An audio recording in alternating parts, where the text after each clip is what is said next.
All right, today we're cracking open a book that's, well, it's a bit of a mind bender. It's Brianna Wiest's 101 essays that will change the way you think.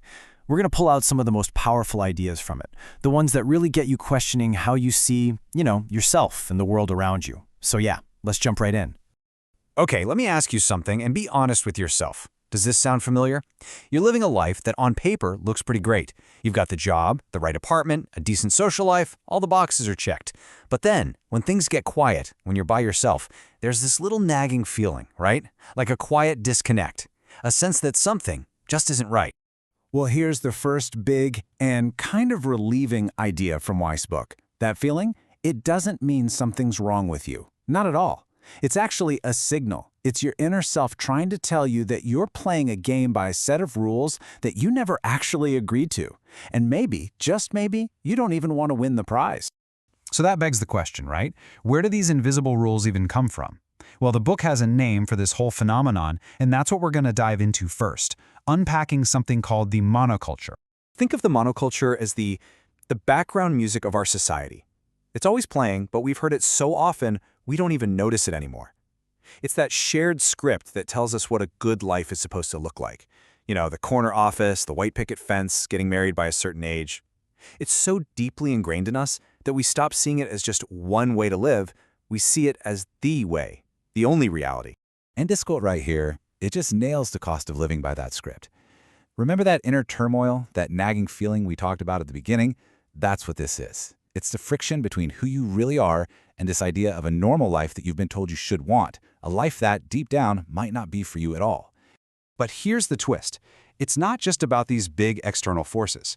A lot of the time, our own minds are our biggest obstacle. Which brings us to our next section, the internal blueprint, and all the sneaky ways our brains can trick us. Okay, get ready for this, because it's a little counterintuitive. We like to think that when we dream about the future, we're being all creative and imagining something totally new. But Wiest argues that our brains are actually kind of lazy. They're just replaying the past. They can only really imagine what they've already experienced. So that big vision you have for your happiness, a lot of the time, it's just a slightly shinier version of something you've already known, not a genuinely new direction. And it's not just that our brains are limited, they're also full of biases, little shortcuts that mess with our perception. Like naive realism. That's the one that makes you think your opinion is just objective reality and everyone else is wrong. Or negativity bias. The reason one bad comment can totally overshadow 100 compliments. And the clustering illusion? That's why the second you think about buying a certain car, you suddenly start seeing it everywhere. The point is, our brains are constantly building a version of reality for us, and honestly, it's often a pretty skewed one. So, if our brains are tricking us and society is giving us a faulty script, who or what are we supposed to trust? Well, according to the book, the answer might be found in the last place we usually look, our difficult emotions.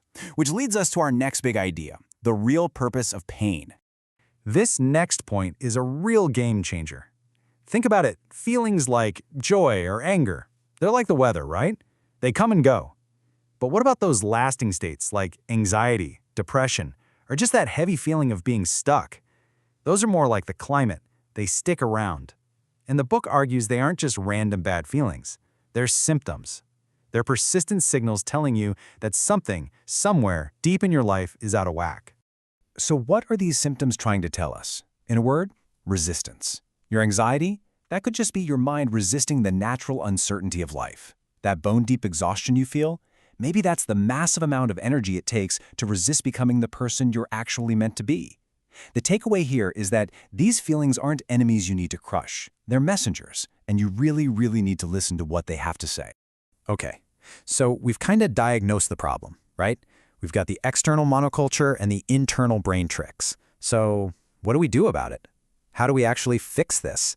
Well, now we get to the good part, the toolkit for building a life that actually feels like yours. First up, we need to talk about that old advice, follow your passion. We hear it all the time. But the book challenges this idea. It says passion is like the spark that starts a fire. It's bright, it's exciting, but it burns out fast. Purpose is the kindling. It's the slow-burning fuel that keeps the flame going all night long. It's not about some big emotional rush.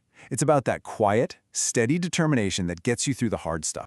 So how in the world do you find this purpose? The book gives us 3 really practical questions to ask. First, and this is a big one, forget about job titles. Ask yourself, what do I want my day-to-day tasks to actually look like? Second, think about character. What kind of person do you want to be? More patient? More compassionate? And third, and this might be the most crucial one, what is worth suffering for? Because let's be real, every path has its own set of struggles. The trick isn't to avoid suffering, it's to choose the suffering that you find meaningful.